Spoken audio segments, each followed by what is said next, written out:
Excited to get started. Welcome, everyone. My name is Gail Angelado, and I am at Oregon State University, where I'm also a part of the Native Plant Connection team.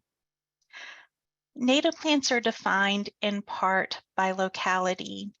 A native plant can be narrowly endemic to a coastline, such as beach burr ambrosia here on the West Coast. It can be native to a region, such as Douglas's aster across the western U.S. states, or it can be broadly distributed across the U.S., such as yarrow.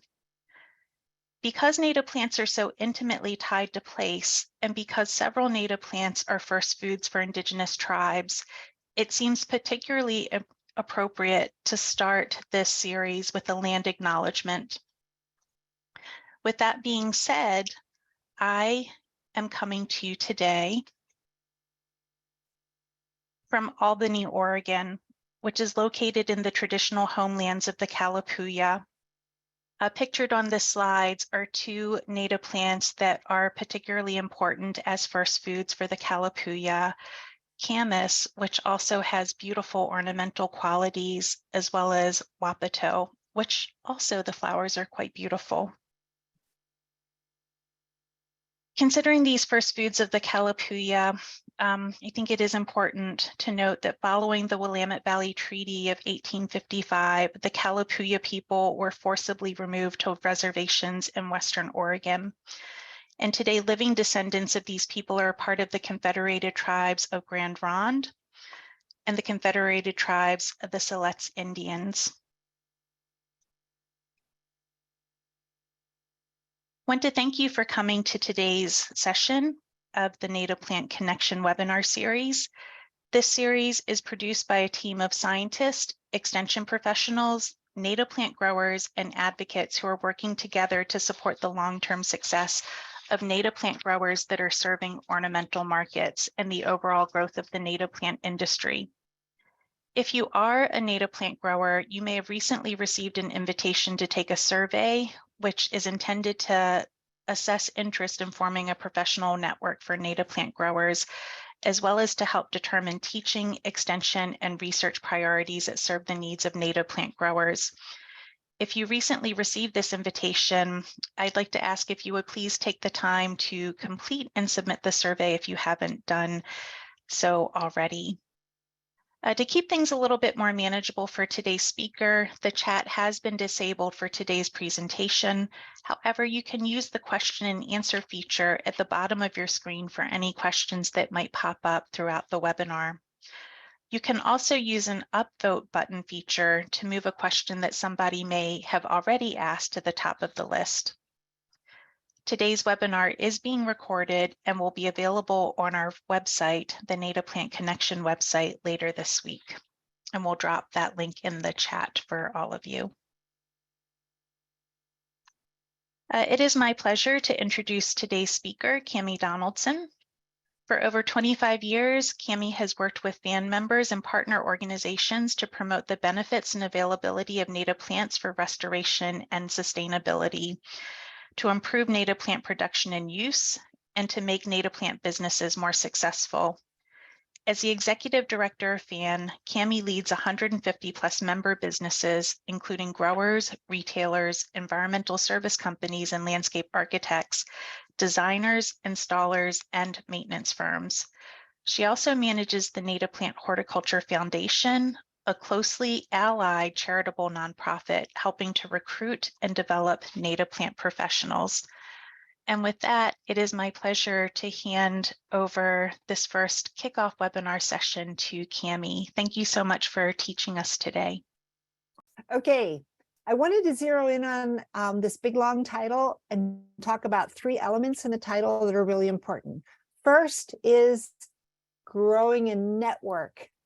And I want to set the stage right now for making it clear that we don't really have in mind how this network should be formed, how it should operate. That is to be figured out with you, the growers.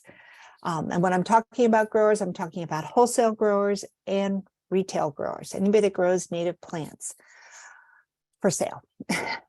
So Network is to be worked out. We have some ideas that we presented in our proposal and that I'll talk about later about at a very general level what that might look like. Next, I want to zero in on the word sustainably. The environmental ethic that underlies this project is absolutely critical.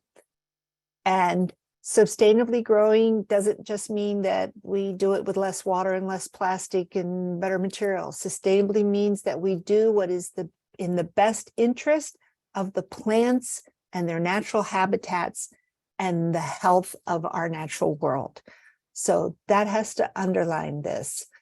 And I think it's important to emphasize that because the very first comment we got on our website was relevant to, I hope you'll talk to the people that really know how to do this and really care. You're absolutely the people we want to talk to.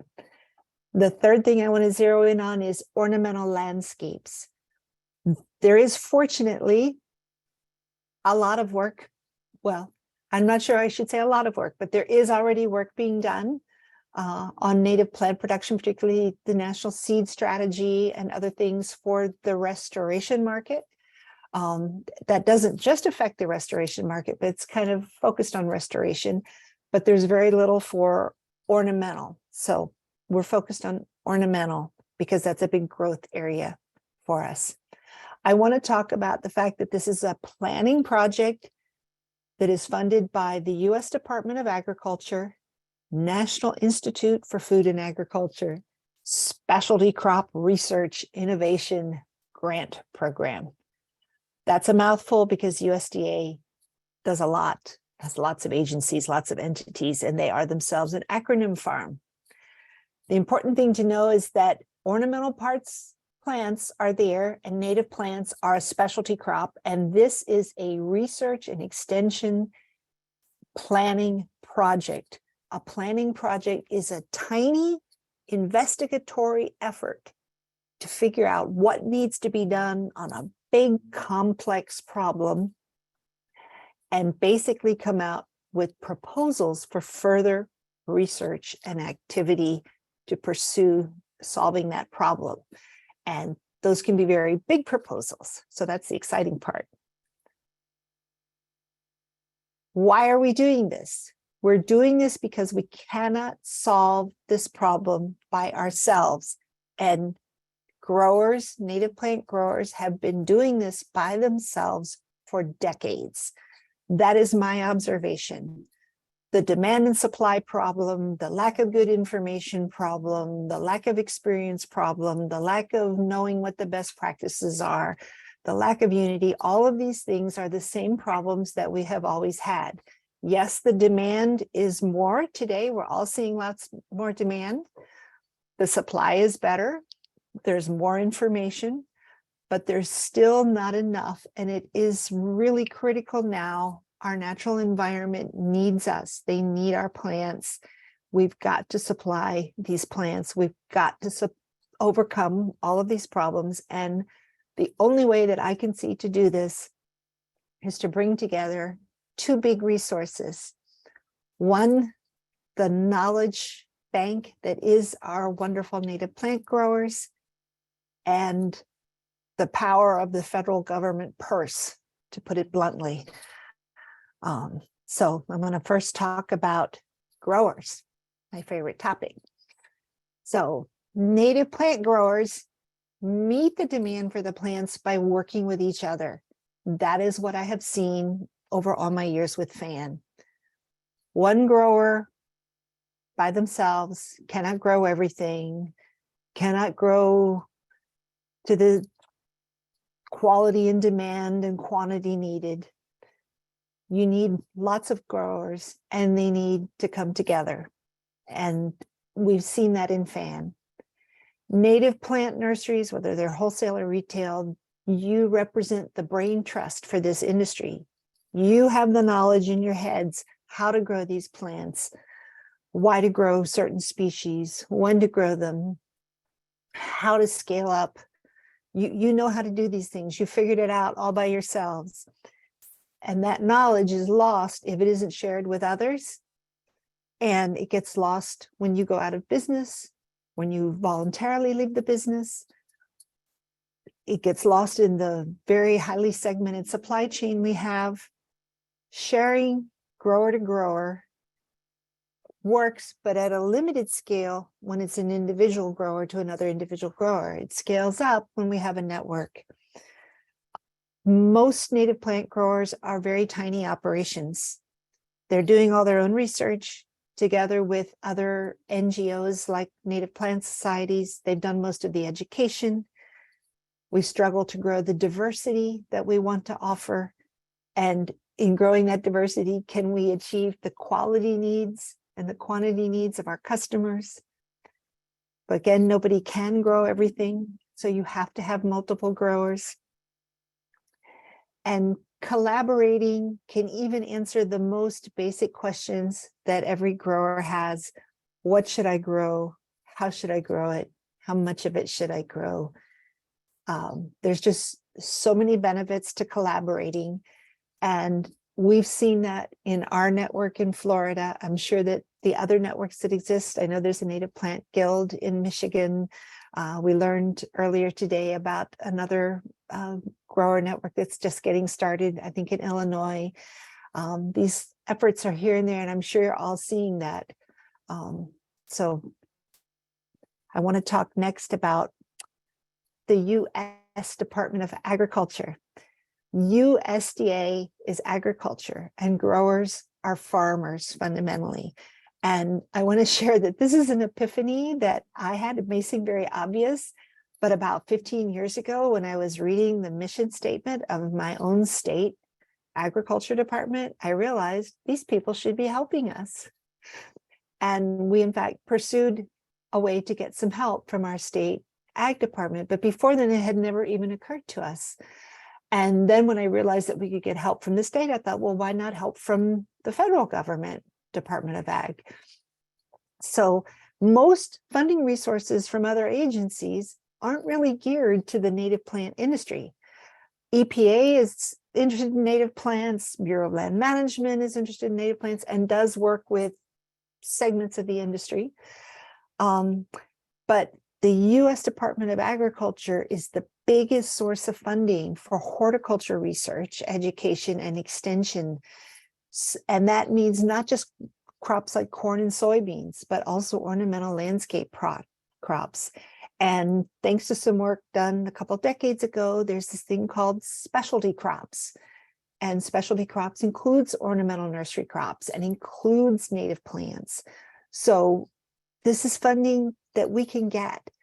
And what USDA does in terms of funding horticulture research and education extension, that is done through mainly our land grant institutions that exist in every state that then work with county extension offices to extend the information and the benefits of it locally to agricultural entities and the public and master gardeners. But USDA also works with other entities. This has been in place a long time. It's not likely going to change. But what has changed is the interest in native plants. And I want to tell a little story about how this project has come about over a very long time. 14 years ago in Florida, the Florida Native Plant Society, the Wildflower Seed Co-op, the Florida Wildflower Foundation, and our organization tried to apply for USDA funding to do a Southeast and Caribbean network. Our ideas were not as well evolved as I think that they are today, but still we had the concept of a network and more research and more education and more extension. And we wrote a proposal, and basically the feedback we got in 2010 was, it's a very well-written proposal. It's a nice idea, but the problem is nobody is interested in native plants. Fast forward 10 years, and someone involved with that, evaluating that proposal, tells me on the phone, native plants are really important. And that person was actually putting native plants in his yard, and his son was working at a nursery selling native plants. I just like to tell that little story because it illustrates what we're all seeing. the interest in native plants is growing at all levels, and the time is now for us to get this. This is a way for us to access big money that has never been available for our industry before. So what are the specific goals of this planning project? First of all, you heard Gail mention the survey, which just started this week, and there will be repeat emails. So I hope that you know if you're on the list for the survey, because one of us has talked to you. And the survey has kind of three purposes in it. One, we're asking questions to kind of get an assessment of how growers are operating now. The other is to ask growers what they think is important in terms of research and extension, and also what ideas you have around networking, if you're interested in networking and how you think such a network may operate. We will use that information to make next decisions. We are also looking to engage growers in this project. So we're doing that with this webinar series. We're doing it by attending industry events like MANTS and Cultivate and Far West and other places, industry events where our native plant growers might be, although many of our small native plant growers may not even attend those events. But we want to hear from you. We want to engage growers and get their feedback. And then the third, and probably from USDA's perspective, the most important part of this project, the reason USDA gives planning projects is because they want to see big ideas proposed.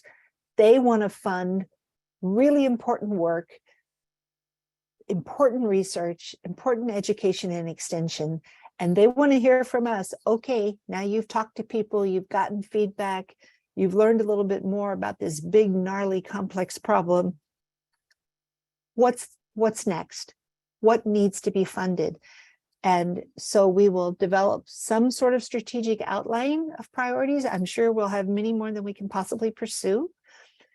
But we will put together a big proposal, and it could be several 100,000 or several million even. Who knows? That is the size of the types of projects that USDA funds after you have successfully developed a planning project and come to them with a good, rational, excellent proposal. So we hope we can do that. So next, I'm going to talk about some of the assumptions behind this project. And a lot of these assumptions, I think, have been influenced by my observations over the years. And I realized that it could be very different where you are. And we want to hear about that if that's the case. So Gail developed this diagram, which I think does a pretty good job of capturing the complexity of supply and demand in what we might call the native plant industry ecosystem. Demand comes from a lot of different places. There's demand from the restoration market, demand from ornamental, and demand from ornamental could be from the landscape industry or for individual gardeners. Lots of different sources of demand. And the demand is inconsistent and it's disconnected from supply. And the demand from one entity can conflict with another.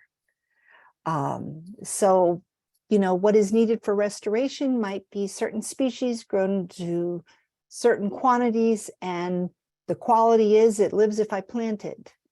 Whereas for ornamental, there might be different species grown to different sizes, and the quality is aesthetic as well as the ecological function.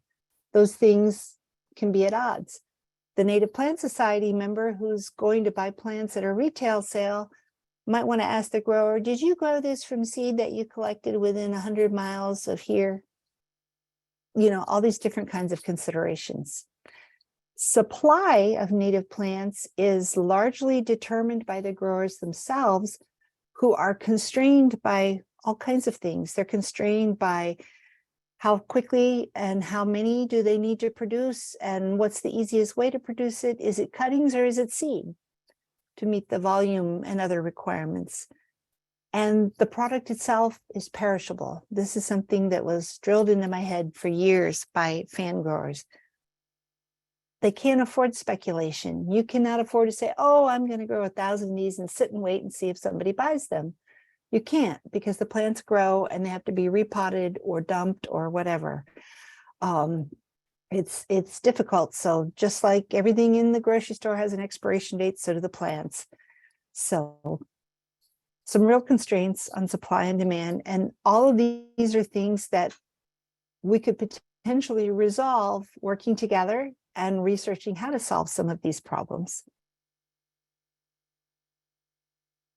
Okay, advanced slide. There we go. Another assumption.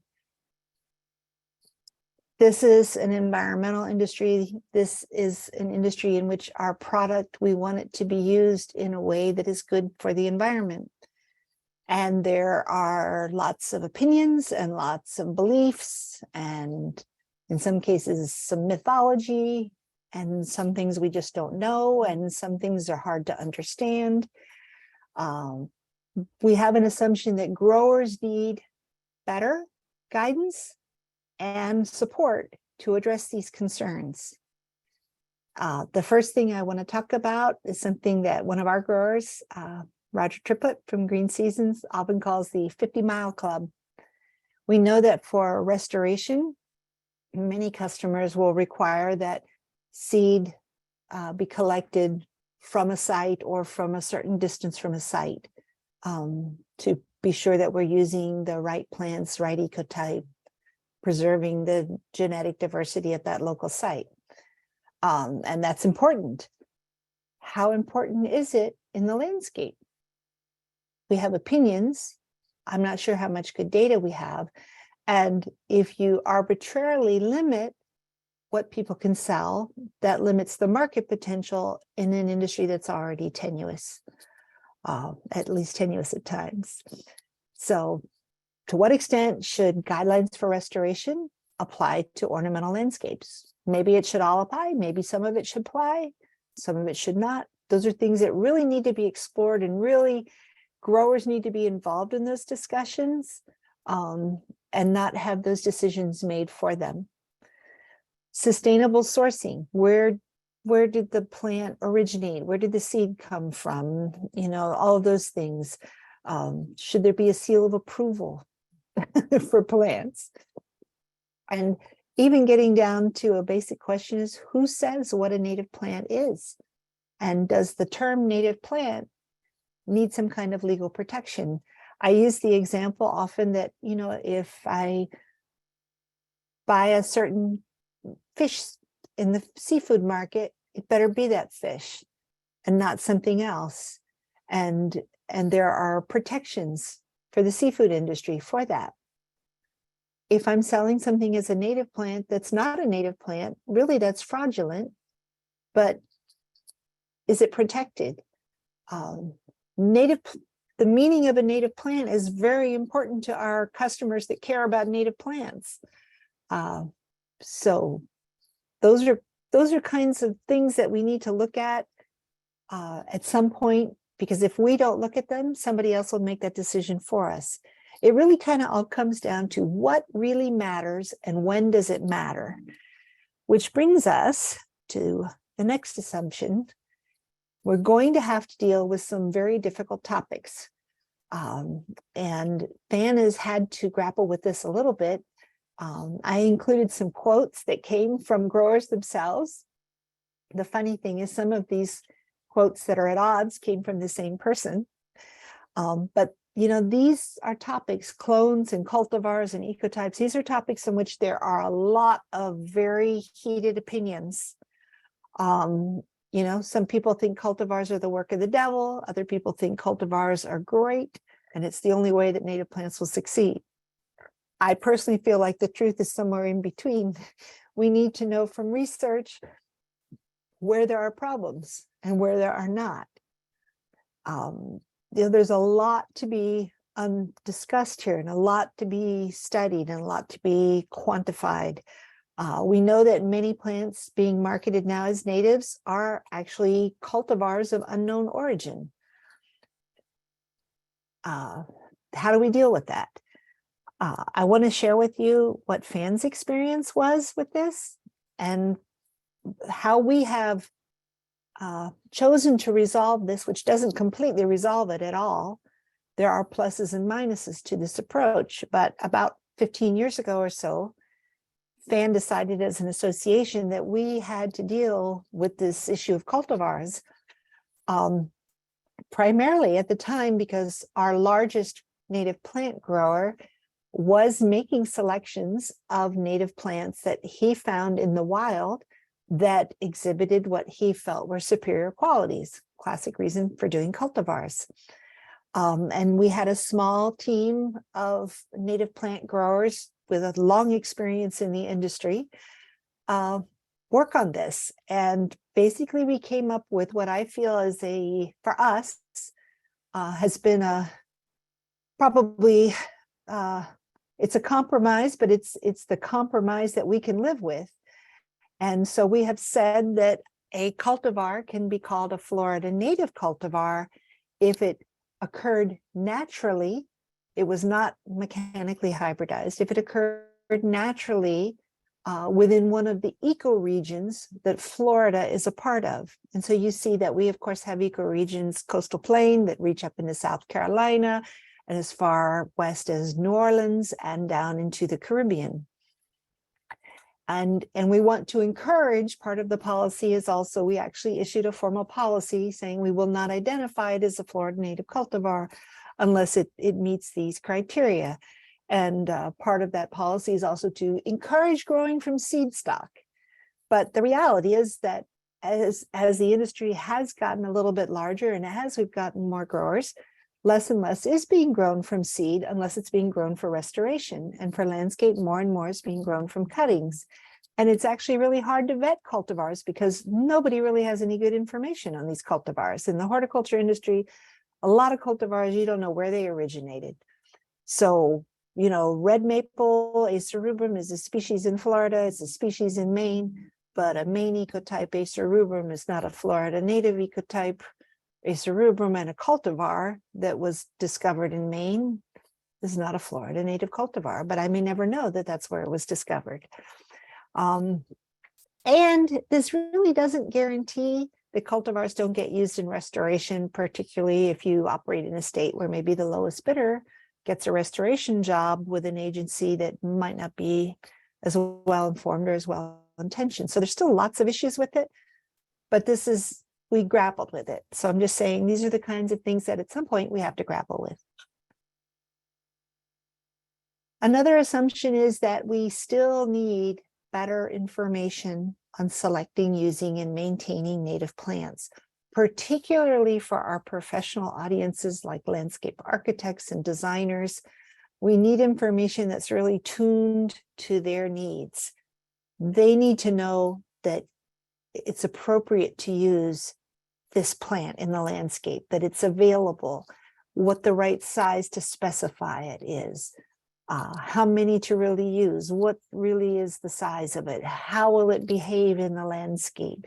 And this information really needs to be experience-based. And I think a lot of the information that we've collected to date is based very often on, you know, one individual's experience, maybe even in just their yard, where the experience that people in industry have is that you do many landscapes over time in many different places, and you see that. So that's the kind of information we need. And we need field trials, just as is done with everything else. We need showcase landscapes. And we need to deal with the issue of maintenance, because for many types of native landscapes, ecologically designed landscapes, conventional maintenance practices are just a problem. This may not be a mow, blow, and go world, but mow, blow, and go is the model that we sell. So if we have to sell a different model of maintenance, how do we figure out what that is? How do we communicate it to customers? How do we price it? How do we make it sustainable economically? How do we prove it's good? How do we measure it? There's just so many questions. So always need more and better information. Finally, what do we mean by network? And I touched on this before, and this is a diagram that Gail developed for our proposal. And we talk about a national network, but I think we kind of envision that it would be a network of networks, or a network of regional hubs, as Gail calls them, probably organized along ecoregional lines. And of course, if you're a native plant person, you know that it can be native right to this place, native to a region, native to a bigger region. I mean, it's many layers, right? But this is one proposal that we can consider and talk about. I will tell you that FAN has considered for many years the possibility of forming a Southeast hub, because our ecoregions extend into Alabama and Georgia and Mississippi and South Carolina. I noticed that we didn't get Louisiana. And so it might be that some people on the western side of our hub might have to network with the people on the eastern, southeastern side of the south central hub. I mean, who knows how this hub thing should best be organized, but this is one proposal. But most importantly, growers need to be at the center of it, and they need to work with extension and researchers from our universities. And they need, of course, to continue to work with our wonderful nonprofit allies who have brought the native plant movement where it is today. This is really up to you. What do you want? This is what we will have to figure out, and it may require other additional meetings to talk through that. And those of you who are coming to some of the big industry events who can meet some of our team members, please give them your ideas on this. FAN has one experience, and it has pluses and minuses, and I will share some of those with you. I do think that with technology and with eco-regional organization, with some of the lessons that we've learned, and I'm sure that others have learned, the constraints that we've had from lack of resources, I think that we can improve. We can have a more effective, efficient network for growers, network models. And we might actually need to bring somebody in that specializes in how do networks operate. What are the different models? So I'll talk about FAN a little bit. We were formed in 1986, and we formed as a trade association, a 501c6. That's a type of nonprofit that is not charitable. It's the same kind of nonprofit as your Chamber of Commerce or your state nursery and landscape association. And the reason really to form as a 501c6 in my mind is beyond serving the common interest of members, is you have some freedom to advocate politically for your industry.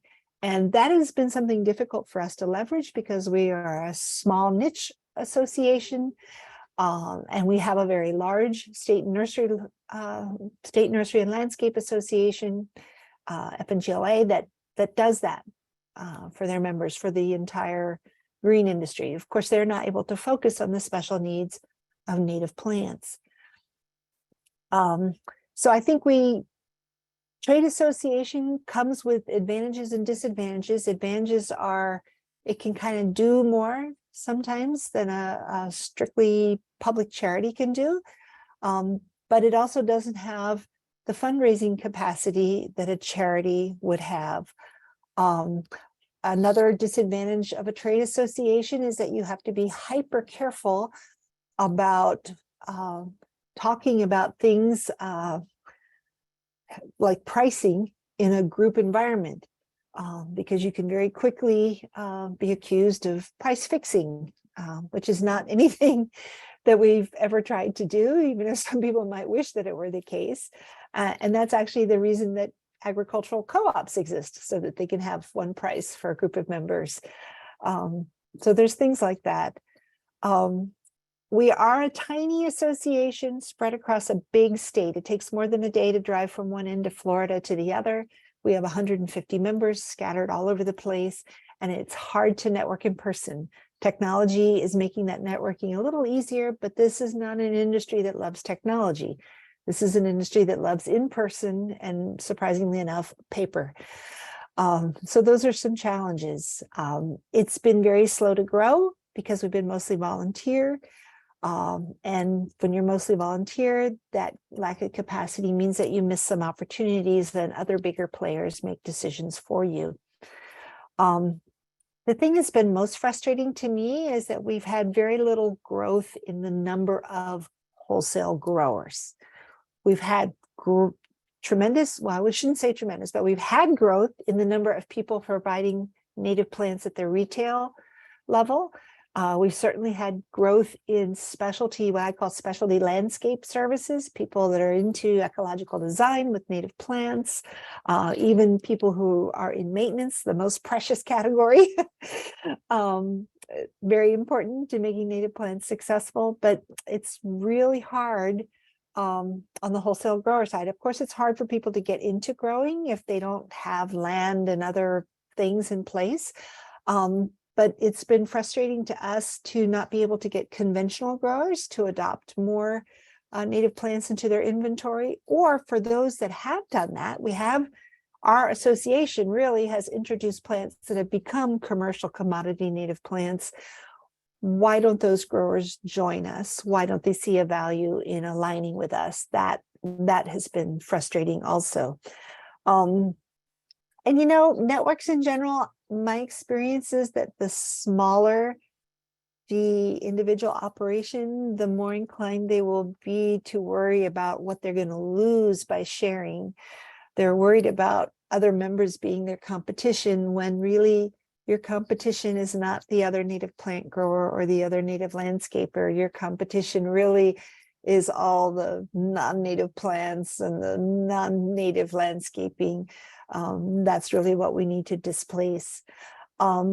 Some of the things that FAN has done over the years to strengthen the demand for native plants, which is essential to making the supply available. The very first thing that FAN did when it formed was publish a directory of commercially available native plants and their sizes and quantities and who had them. And every grower that was involved with that I've spoken to said they almost immediately saw their sales increase. And we still today publish that directory, even though there are other commercial services that publish plant availability and do it in a slicker way. We still publish that directory, partly because we vet what goes in the directory. If you pick up a FAN directory to see what's available commercially, these are the plants that FAN says are native, not that so-and-so says are native. And we vet that against what we believe are the best botanical sources in our state. The organization also published a booklet that has a terrible title, Xeric Landscaping Guide, or the Guide to Xeric Landscaping with Florida Native Plants. It's nothing about xeric. It's all about understanding plant communities and having a design palette of trees and shrubs and ground covers and aquatics and vines and so forth that suit the conditions of that plant community. And that very quickly became an important reference for landscape architects and designers. And it remains so today, even though this thing was published in the early 90s, has not been updated for current availability, was designed on a typewriter, is not an attractive publication, but the information is good, so people still use it. We have been involved in advocacy for minimum percent requirements. We didn't take the lead on that, but we worked with our Native Plant Society allies on that in the early 90s, and that's had positive and negative. It definitely increased demand for native plants, but it also created some problems with the rest of the industry. And the minimum percent thing is still being done.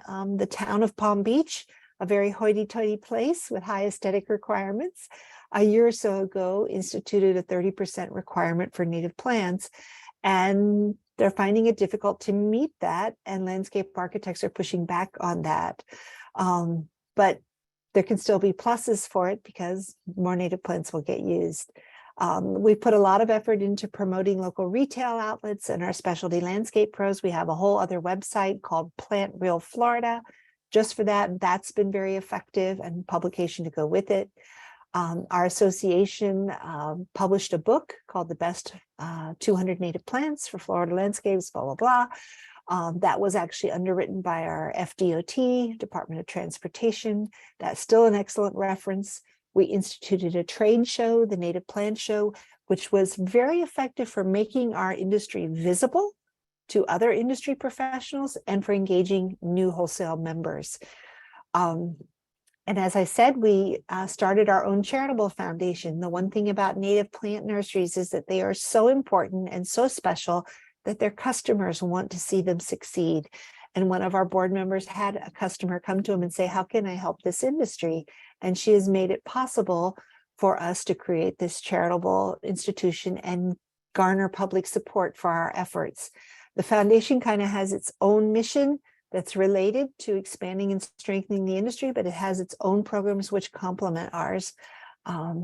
So that's how we work together. And we are just now beginning to look at native plant professional credentialing. And some other organizations around the country have, started to do this. I know the Grow Native folks in Missouri have a certification program or certificate program of some kind. The Chesapeake Bay folks have a professional certification for using native plants environmentally sustainable way. We're trying to figure that out for our association so that the amazing expertise and knowledge and capability that our people have can be recognized and promoted. It's not an easy thing to do. But these are some of the things that we've done. And again, in detail, I could discuss the pros and cons and whether these were successes or failures or a mixed bag. Okay. The benefits of a network. I can definitely say observing FAN for all these years, and I feel like I've spent, 27 years listening to individual growers and comparing with what Joe said with what Sally said, and this experience with that experience. And, what I've learned is that people often think they're the only ones that face a particular problem, or they don't know what someone else is doing. And the network helps resolve that. And that you can definitely save time and money and accomplish more. I remember a story that one of our early growers told me about growing saw meadow, which is a beautiful shrub palm, native palm in Florida, that when he first started growing saw meadow, being a native plant guy, he was going to grow the saw meadow in the sand that it naturally occurred in. And he put all the sand in the pots. Well, the pots were very heavy, and therefore transporting the palms was really expensive. And it wasn't until later that he learned he could grow saw meadow in planting media that was lighter, that would mean his freight costs wouldn't be as much. And little things like that are things that you learn, and you can learn from networking with each other. Of course, networking would make the industry more visible as well as the people within it. Roger Triplett, my colleague in this project, Roger is the owner of Green Seasons Nursery in Parrish. He often talks about, you see a native plant nursery and it's that one nursery, and that's great, but it's just one nursery. But when you see a network, wow, this can really happen. We can really have all these plants. This is a real thing. Having the stamp of approval from USDA really will complement and elevate what we've done in FAN. And having that academic affiliation. For many years in Florida, I feel like our association did not have a good relationship with our primary land grant institution, University of Florida. And we've been working for several years now to improve that. I think we kind of felt like orphans, like stepchildren that were not loved, that were not cared for. And we were stubborn and independent and would figure it out on our own. And we do have allies at the University of Florida, people that know about native plants and care about them. One of them is a part of our team, Sandy Wilson. And we need to work with them and leverage all their ability and resources and expand our efforts. So that is true for all of our growers in every state. That is true. As a network, you can't be ignored. I remember hearing one of my board members say one time in reference to a larger industry entity, well, we're still here and they know that. We cannot be ignored. We may be small, but we're still here. We haven't given up. We haven't gone away. A network can enable you to recognize and tap into new markets and do more business. Every fan member that I've ever spoken with has absolutely said that is an immediate benefit. You immediately work with other fan members and do more business. And of course, it's really nice to know that you're not alone. And I feel like native plant growers for decades have been trying to do everything themselves, often by themselves individually, with few or no resources, very little money, very little information, and very little support. And it's really time to change that. And this project can make that possible. So I hope that you will fill out our survey and that you will engage with us and you will ask me all the questions that I didn't address in this presentation. I really believe in this project. I think the proposal that Gail put together with all of our input is fantastic. I had trouble putting it together in a presentation. I'm not sure why, but I believe this can work. I believe this can help all of us. And we just have to come together now and use this opportunity to make it happen. And I want to thank you for listening and putting up with all my technical troubles. And I would like to hand it over back to Gail. Thank you all so much. Thank you so much, Cammie. I really appreciate you sharing the fan experience and the benefits that you've seen of networking in the native plant industry. If folks have questions, you can feel free to put them in the Q&A pod. A couple of questions came through when you were talking, Cammie, and Super. I just I answered them live by Oh. typing because I can't help Okay. myself. But one had to do with tissue culture for native plants. I just want to mention that even within our own team, we do have a plant population biologist, Dr. Megan Avolio at Johns Hopkins University, who works on the genetics of native plants. And even within our own team that includes native plant growers, native plant advocates such as Cammie, myself, I'm an entomologist by training. We've Sandy Wilson, who does native plant propagation, we just go back and forth about sustainable collection methods, sustainable propagation methods. What do you need to do, or do you need to do anything to maintain a diverse genetic complement within a native plant population that you're growing and selling for ornamental purposes? And we don't have hard and fast answers. We're hoping that you, the growers, can help us generate those answers. But I do want to give a shout out for Megan's webinar, which she will be focusing on native plant genetics on April 19th, if folks are able to make that. Oh, I think that's a really important webinar for everybody to attend. And I just want to underscore, yes, we need the growers involved in that discussion, but I think the growers are also looking to use scientists to help us figure this out, because when it comes to genetic diversity, that gets really complex really quickly. And sometimes the terminology is very hard, and reading your scientific papers can be difficult for us. So we need to work together to resolve those questions. Thanks, Cammie. A quick question came through about whether or not there will be a recording of this webinar. Yes, after I have a chance to edit and close caption the webinar, we'll post it on our website, the Native Plant Connection website. I'll try to drop that link in the chat. And then Chris mentioned that their nursery is located in Baja California, Mexico, and whether or not this project is considering international collaboration. I remember that when you all were referred to us by the California Native Plant Society, I think. This is a USDA project. And I don't know how to answer that question, Gail. I mean, I think that Nación Verde, you all do grow for a US market. And Chris can maybe clarify that, but maybe that's part of the question.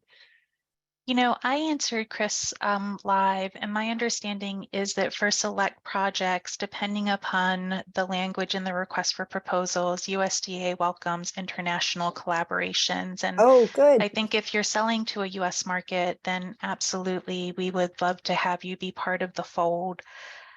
If you were forwarded the survey link from someone else, I just want to note that the way that we did the survey is we're contracting with a third-party vendor to manage it for us. And because we wanted to be able to calculate response rate, we started with a list of growers that we knew were native plant growers serving ornamental markets. And it was hard to generate that list. It was Cammie, Mallory, who I see is on this call, Emma, myself, a couple other people scouring the internet for a month to try to make sure we found every native plant grower serving ornamental markets. We started with a list of about 300 nurseries that was gifted to us by a PhD student at OSU who had to come up with that list for his dissertation.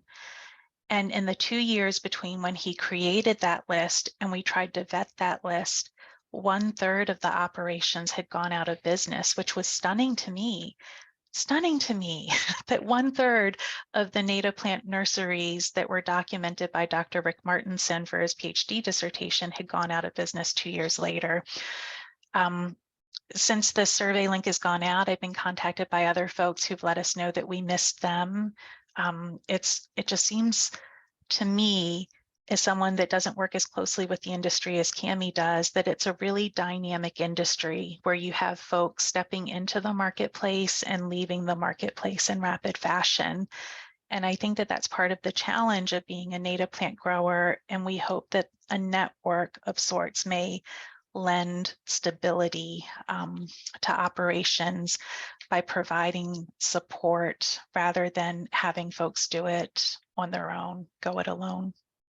Yeah, and just as a comment on that, last year we lost 10, which is about 8% of our membership. People just went out of business. Now, a couple people, honestly, a lot of native plant growers are really old. A lot of, it's like the average age of the American farmer is 57, and it's true for native plant growers as well. Of course, this is an industry, if you're healthy, you can be in it for a long time, but a lot of people have been doing this for a long time and they just keep doing it. They love it. And, they